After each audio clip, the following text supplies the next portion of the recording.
زخم۔ مرتضیٰ پارسیان اور علی مقدم بیان کرتے ہیں کہ ساری بٹالینز اپنی اپنی جگہ سے پیش قدمی کر چکی تھیں۔ ہمیں اپنے سامنے ٹھہرے دشمن کے ٹھکانوں اور اس کے آس پاس کے مورچوں کو عبور کرنا تھا، لیکن اجالا ہو جانے کی وجہ سے ہمارا کام کافی مشکل ہو چکا تھا۔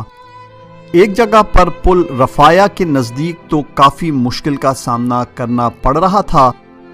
ایک عراقی فوجی ایک مورچے سے مشین گن کے ذریعے مسلسل گولیاں برسائے جا رہا تھا اور ہمارے کسی ایک سپاہی کو بھی آگے بڑھنے نہیں دے رہا تھا۔ ہم نے لاکھ کوششیں کی مگر اس کانکریٹ سے بنے مورچے کو تباہ نہ کر سکے۔ میں نے ابراہیم کو بلایا اور دور سے اسے مورچہ دکھایا۔ اس نے غور سے مورچے کو دیکھنے کے بعد کہا، اس کا ایک ہی راستہ ہے کہ اس کے نزدیک جایا جائے اور اس پر ایک دستی بم پھینکا جائے۔ اس کے بعد اس نے مجھ سے 2 دستی بم لیے اور سینے کے بل چلتے ہوئے دشمن کے مورچے کی طرف بڑھنے لگا۔ میں بھی اس کے پیچھے پیچھے ہو لیا۔ میں ایک مورچے میں جا کر چھپ گیا۔ ابراہیم آگے بڑھ رہا تھا اور میں اسے دیکھ رہا تھا۔ اس نے اس کانکریٹ والے مورچے کے نزدیکی مورچوں میں سے ایک میں مناسب جگہ ڈھونڈ لی، لیکن اس وقت ایک عجیب واقعہ ہو گیا۔ اس مورچے میں ایک کم سن بسیجی جوان اپنے ہوش و حواس کھو بیٹھا اور اپنا اسلحہ ابراہیم کے سینے پر رکھ کر مسلسل چلانے لگا، عراقی میں تمہیں مار ڈالوں گا۔ ابراہیم نے وہیں بیٹھے بیٹھے اپنے ہاتھ اوپر کر لیے۔ وہ کوئی بات نہیں کر رہا تھا۔ سب کی سانسیں سینے میں اٹک کر رہ گئی تھیں۔ ہمیں کچھ سجھائی نہیں دے رہا تھا کہ صورتحال میں کیا کریں۔ کچھ دیر گزر گئی، مشین گن کی گولیاں رکنے کا نام نہیں لے رہی تھیں۔ میں سینے کے بل آہستہ آہستہ آگے کی طرف بڑھا اور اپنے آپ کو مورچے تک پہنچایا۔ میں فقط دعا کر رہا تھا اور کہے جا رہا تھا، خدایا تو ہی ہماری مدد فرما۔ کل رات سے اب تک دشمن کی طرف سے کوئی مشکل پیش نہیں آئی، لیکن اب اس صورتحال کا سامنا کرنا پڑ رہا ہے۔ اچانک ابراہیم نے اس کے چہرے پر ایک تھپڑ مارا اور اسلحہ اس کے ہاتھ سے لے لیا۔ اس کے بعد اسے سینے سے لگا لیا۔ وہ جوان اب اپنے ہوش میں آ گیا تھا۔ وہ رونے لگا۔ ابراہیم نے مجھے بلا کر اس نوجوان کو میرے حوالے کیا اور کہا، میں نے آج تک کسی شخص کے چہرے پر تھپڑ نہیں مارا تھا، لیکن یہاں ایسا کرنا ضروری ہو گیا تھا۔ اس کے بعد وہ مشین گن والے مورچے کی طرف بڑھ گیا۔ تھوڑی دیر بعد پہلا دستی بم پھینکا، لیکن وہ نشانے پر نہ لگا۔ اس کے بعد اس نے اٹھ کر مورچے کی طرف دوڑنا شروع کر دیا اور دوڑتے دوڑتے دوسرا بم پھینک دیا۔ ایک لمحے بعد وہ مورچہ تباہ ہو گیا۔ سارے جوان اللہ اکبر کے نعرے لگاتے اپنی جگہ سے اٹھے اور آگے بڑھنے لگے۔ میں بھی خوشی خوشی جوانوں کی طرف دیکھ رہا تھا۔ اچانک ایک جوان کے اشارہ کرنے پر میں پلٹا تو مورچے سے باہر میری نظر پڑی۔ میرے چہرے کا رنگ ہی اڑ گیا، ہونٹوں سے مسکراہٹ فوراً غائب ہو گئی۔ ابراہیم خون میں لت پت زمین پر پڑا تھا۔ میں نے اپنا اسلحہ پھینکا اور اس کی طرف دوڑ لگا دی۔ عین دھماکے کے وقت ایک گولی اس کے منہ کے اندر اور ایک پاؤں کی پشت پر لگ گئی تھی۔ اس سے کافی خون بہہ رہا تھا۔ وہ زمین پر تقریباً بے ہوش پڑا ہوا تھا۔ میں چلانے لگا، ابراہیم ابراہیم۔ میں ایک جوان کی مدد سے گاڑی کے ذریعے ابراہیم اور کچھ دوسرے زخمی جوانوں کو قریب واقع فوجی ڈسپنسری میں لے گیا۔ ابراہیم اس حملے کے آخری مرحلے تک موجود رہا تھا اور اس علاقے میں دشمن کے آخری مورچوں پر قبضے تک وہ کافی زخمی ہو چکا تھا۔ میں راستے بھر رو رہا تھا۔ میرا دل بہت بے قرار تھا، کہیں ایسا نہ ہو کہ ابراہیم، نہیں اللہ نہ کرے۔ اوپر سے حملے کی پہلی رات کے زخم بھی ابراہیم کے بدن پر موجود تھے۔ اس کے بدن سے کافی خون بہہ چکا تھا۔ اب نہیں معلوم وہ ان سارے زخموں کو سہ پائے گا یا نہیں۔ ڈسپنسری میں موجود ڈاکٹر نے بتایا، چہرے پہ لگنے والی گولی معجزانہ طور پر گردن سے باہر نکل گئی ہے، مگر اس سے کوئی بڑا نقصان نہیں ہوا۔ البتہ پاؤں پر جو گولی لگی ہے اس سے ہلنے جلنے کی قوت چھین کر رکھ دی ہے۔ پاؤں کے پشت والی ہڈی چور چور ہو گئی ہے۔ اس کے علاوہ اس کے پہلو کا زخم بھی کھل گیا ہے۔ جس سے کافی خون بہہ رہا ہے، لہٰذا اسے علاج کے لیے تہران لے کر جانا پڑے گا۔ ابراہیم تہران منتقل ہو گیا، 1 ماہ تک ہسپتال میں رہا، اس کے کئی آپریشن ہوئے جن کے نتیجے میں اس کے بدن سے چھروں کے کئی چھوٹے موٹے ٹکڑے نکال لیے گئے۔ ہسپتال میں جب ایک صحافی ابراہیم کا انٹرویو لینے آیا تو ابراہیم نے اسے انٹرویو دیتے ہوئے کہا تھا، اگرچہ سب جوانوں نے ان حملوں میں کئی ماہ تک تکلیفیں اور مشقتیں جھیلیں اور جاسوسی کا فریضہ انجام دیا، مگر خداوند کریم کی عنایت سے فتح المبین میں ہم نے کوئی زیادہ کام نہیں کیا، ہم تو فقط راستہ چلتے رہے اور ہمارا نعرہ یا زہرا علیہ السلام تھا۔ وہاں جو کچھ بھی پیش آیا وہ خود خاتون دو عالم حضرت زہرا صلوات اللہ علیہا کی نظر عنایت تھی۔ ابراہیم نے اپنی بات کو جاری رکھتے ہوئے کہا تھا، ہم جس وقت صحرا میں اپنے جوانوں کو لیے ادھر ادھر بھٹک رہے تھے اور سب تھک کے چور ہو چکے تھے تو میں سجدے میں گیا اور امام زمانہ اجل اللہ تعالی فرجہ شریف سے توسل کیا۔ میں نے امام سے درخواست کی کہ وہ خود ہی ہمیں کوئی راستہ دکھائیں۔ جس وقت میں نے سجدے سے سر اٹھایا تو دیکھا کہ سب جوان ایک عجیب سے اطمینان اور سکون کی حالت میں سو رہے ہیں۔ ٹھنڈی ٹھنڈی نسیم چل رہی تھی، میں نے نسیم کے رخ پر چلنا شروع کر دیا۔ ابھی زیادہ دور نہ گیا تھا کہ توپ خانے کے آس پاس کے مورچوں تک پہنچ گیا۔ آخر میں جب صحافی نے پوچھا کیا آپ لوگوں کے لیے کوئی پیغام دینا چاہیں گے تو ابراہیم نے جواب دیا، ہم ان لوگوں سے شرمسار ہیں جو اپنا پیٹ کاٹ کر ہم مجاہدوں کے لیے کھانا بھیجتے ہیں۔ میں بھی اس وقت اپنے آپ کو اس خرچ سے سبکدوش سمجھوں گا جب میرا بدن ٹکڑے ٹکڑے ہو جائے گا۔ پاؤں کی ہڈی ٹوٹ جانے کی وجہ سے ابراہیم چلنے پھرنے کے قابل نہیں رہا تھا۔ کچھ دن ہسپتال میں داخل رہنے کے بعد وہ گھر آ گیا اور تقریباً 6 ماہ تک محاذ سے دور رہا، لیکن اس عرصے میں بھی وہ محلے اور مسجد کے نوجوانوں میں اجتماعی اور مذہبی سرگرمیوں سے کبھی غافل نہیں رہا۔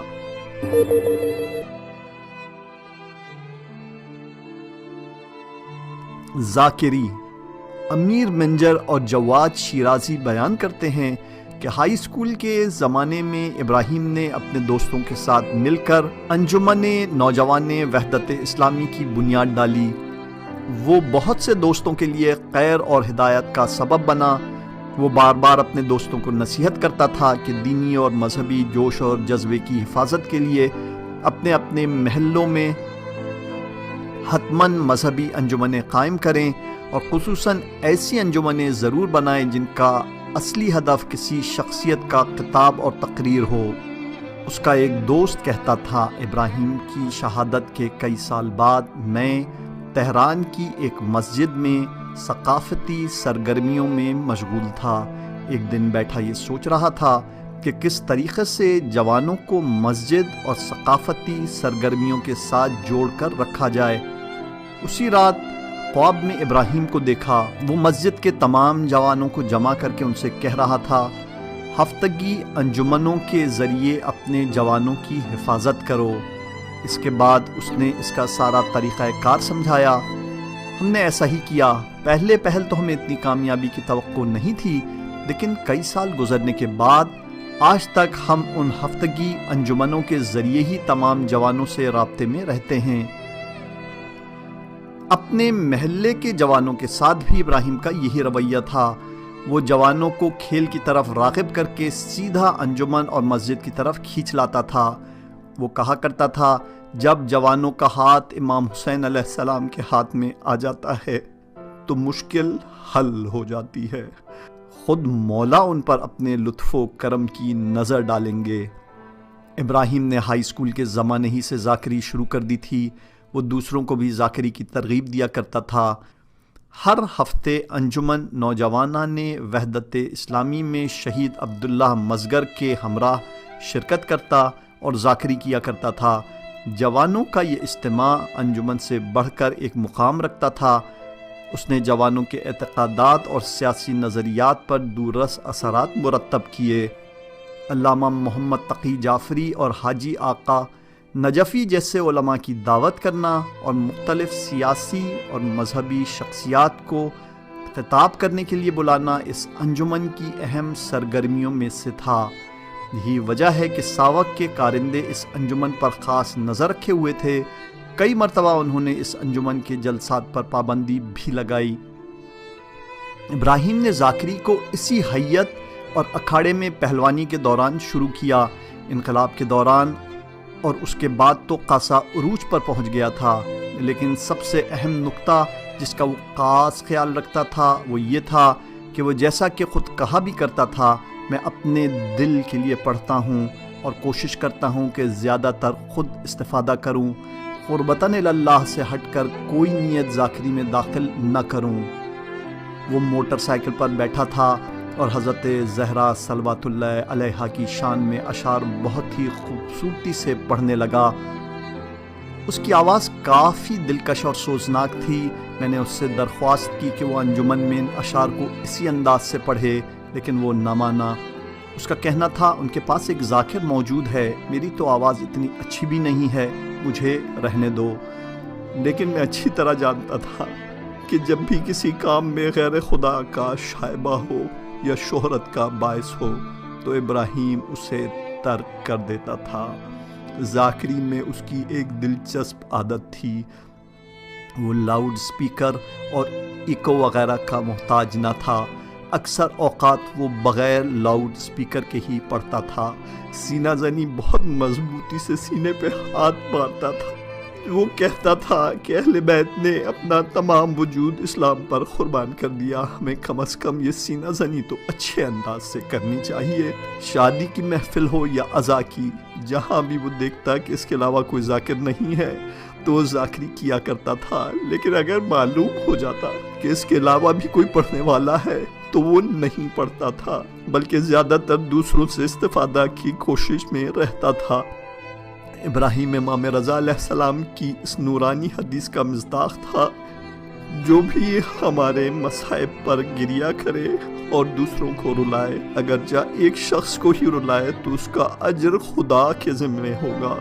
ہر وہ شخص جس کی آنکھیں ہمارے غم میں اشک آلود ہو جائیں اور وہ رو پڑے تو خداوند عالم اسے ہمارے ساتھ محشور کرے گا۔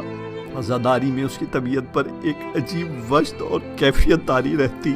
بہت سے جوان فقط ابراہیم کی عزاداری میں موجودگی کی وجہ سے کافی جوش و جذبے میں آ جاتے۔ ابراہیم جہاں بھی ہوتا اس جگہ کو کربلا بنا دیتا۔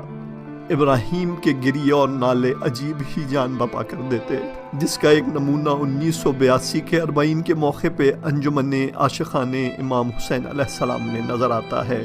انجمن کے جوان اسے کبھی فراموش نہیں کر سکتے۔ ابراہیم حضرت زینب سلام اللہ علیہ کا ذکر کر رہا تھا۔ مجلس پر اس نے خاص ماحول طاری کر دیا تھا۔ تھوڑی دیر بعد اسے غش آ گیا۔ اس دن جوانوں کی جو حالت ہوئی وہ اس کے بعد کبھی دیکھنے میں نہیں آئی۔ مجھے پورا یقین ہے کہ ابراہیم کے خاص جذبے اور اندرونی سوز نے محفل کی حالت کو بدل کر رکھ دیا تھا۔ ذاکری کے بارے میں ابراہیم بہت خوبصورت بات کہا کرتا تھا۔ ذاکر کو چاہیے کہ اپنی گفتگو میں اہل بیت علیہم السلام کی عزت و آبرو کی حفاظت کرے، جو منہ میں آئے وہ نہ کہتا چلا جائے۔ اگر کسی محفل میں پڑھنے کی ساری شرائط موجود نہ ہوں تو اسے چاہیے کہ نہ پڑھے۔ ابراہیم کبھی بھی اپنے کو ذاکر نہیں سمجھتا تھا، مگر جہاں بھی پڑھتا تو عجیب سا ماحول بنا دیتا تھا۔ وہ شہداء کی یاد سے کبھی غافل نہیں رہا۔ اس نے کچھ اشعار بھی کہہ رکھے تھے جن میں شہداء خصوصاً اصغر وصالی اور علی قربان کے اسما بھی موجود تھے۔ وہ مجالس میں اکثر یہ اشعار پڑھا کرتا تھا۔ شب عاشور تھی، مسجد میں کافی باشکوہ عزاداری منعقد ہوئی۔ ابتدا میں تو ابراہیم بہت زیادہ ماتم کر رہا تھا، مگر بعد میں وہاں نظر نہ آیا، بلکہ مجلس کی تاریکی میں کونے میں کھڑا آرام سے ماتم کر رہا تھا۔ سارے جوان کافی دیر تک ماتم کرتے رہے۔ رات کے 12 بجے تھے کہ مجلس اپنے اختتام کو پہنچی۔ کھانا کھاتے وقت سب ابراہیم کے گرد جمع ہو گئے۔ میں نے کہا، کیا خوب عزاداری ہوئی، جوانوں نے اچھا ماتم کیا۔ ابراہیم نے مجھ پر اور جوانوں پر ایک معنی خیز نظر ڈالتے ہوئے کہا، اہل بیت کے ساتھ اپنے عشق کو اپنے آپ تک ہی محدود رکھو۔ جب اس نے ہمارے حیران اور پریشان چہروں کی طرف دیکھا تو کہا، یہ لوگ اس لیے آتے ہیں کہ 1 سال تک اپنے کو حضرت ابو الفضل عباس علیہ السلام کی حفاظت میں دے دیں، لیکن جب تمہاری عزاداری طولانی ہو جاتی ہے تو یہ تھک جاتے ہیں۔ تم لوگ تھوڑی سی عزاداری کے بعد ان لوگوں کو کھانا کھلا دیا کرو، اس کے بعد جتنا چاہو ماتم کرو اور اس کے اہل بیت کا اظہار کرتے رہو۔ ایسا کام نہ کرو کہ لوگ مجلس اہل بیت میں آ کر تھکاوٹ کے شکار ہو جائیں۔ اللہم صلی علی محمد و آل محمد۔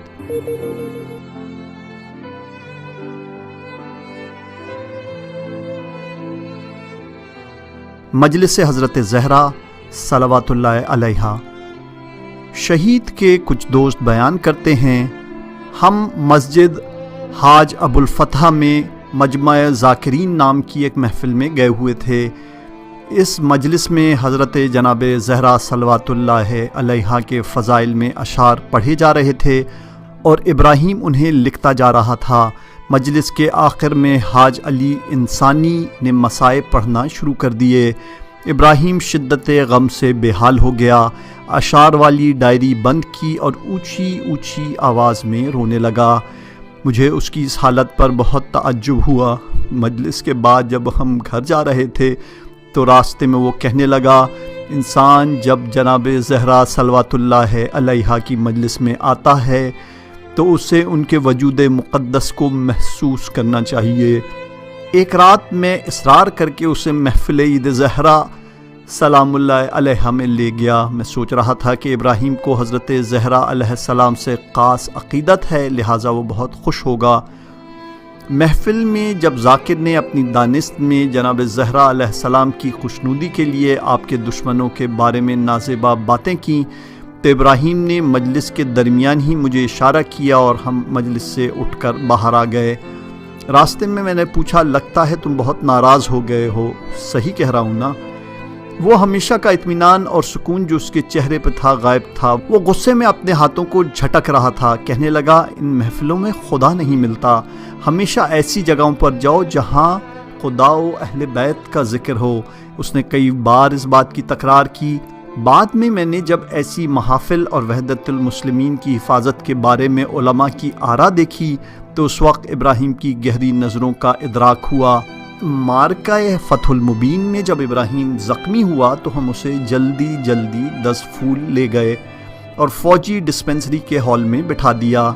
وہاں پر کافی تعداد میں زخمی داخل تھے، ہال کھچا کھچ بھرا ہوا تھا، زخمی نالہ و فریاد کر رہے تھے، کسی کو آرام نہ تھا۔ بالآخر ہمیں کونا خالی مل گیا اور ابراہیم کو وہاں لٹا دیا۔ نرسوں نے ابراہیم کی گردن اور پاؤں پر پٹیاں باندھ دیں۔ اس وقت سب کے اعضاء شل پڑے تھے، زخمیوں کی چیخ و پکار بہت زیادہ تھی۔ اچانک ابراہیم نے اپنی میٹھی آواز میں پڑھنا شروع کر دیا۔ اس نے جناب زہرا صلوات اللہ علیہا کی شان میں اشعار پڑھنے شروع کر دیے۔ یا زہرا سلام اللہ علیہا۔ ہمارے اس معرکہ فتح المبین کا کوڈ بھی تھا۔ چند لمحات کے لیے پورے ہال پر ایک عجیب سا سکوت چھا گیا، کوئی زخمی بھی نالہ نہیں کر رہا تھا، گویا ہال میں سب کچھ مرتب و معظم ہو گیا تھا۔ جس طرف بھی نظر جاتی ہے سکون ہی سکون نظر آتا ہے۔ آنسوؤں کے قطرے تھے کہ زخمیوں اور نرسوں کی آنکھوں سے بہہ رہے تھے، سب پرسکون ہو چکے تھے۔ ابراہیم نے پڑھنا ختم کیا۔ ایک ڈاکٹر خاتون جو باقیوں کی نسبت کافی سن رسیدہ تھیں، اس نے درست طریقے سے حجاب بھی نہیں اوڑھا ہوا تھا، آگے بڑھی۔ وہ بہت زیادہ متاثر ہوئی تھی، آہستہ سے کہنے لگی، تم بھی میرے بیٹے کی طرح ہو، جوانوں تمہارے قربان جاؤں۔ اس کے بعد اس نے بیٹھ کر ابراہیم کے سر پر بوسہ دیا۔ ابراہیم کا چہرہ دیکھنے والا تھا، اس کے کان سرخ ہو چکے تھے۔ اس کے بعد اس نے شرم کے مارے چادر کو اپنے منہ پر اوڑھ لیا۔ ابراہیم ہمیشہ کہا کرتا تھا، خدا پر توکل کے بعد حضرت معصومین علیہ السلام بالخصوص جناب زہرا صلوات اللہ علیہا سے توسل کرنا مشکلات کو حل کر دیتا ہے۔ ہم ابراہیم سے ملنے کے لیے نجمیہ ہسپتال گئے ہوئے تھے، اکٹھے بیٹھے ہوئے تھے کہ ابراہیم نے اجازت لے کے حضرت زہرا صلوات اللہ علیہا کے مصائب پڑھنا شروع کر دیے۔ 2 ڈاکٹر آئے اور دور کھڑے ہو کر اسے دیکھنے لگے۔ میں نے حیران ہو کر پوچھا کیوں، کیا ہوا؟ انہوں نے کہا کچھ بھی نہیں، ہم جہاز میں اس کے ساتھ ہی تھے، یہ بار بار بے ہوش ہو جاتا تھا اور پھر ہوش میں آ جاتا تھا، لیکن اس حالت میں بھی یہ خوبصورت آواز میں حضرت زہرا کی شان میں کچھ نہ کچھ پڑھتا رہتا تھا۔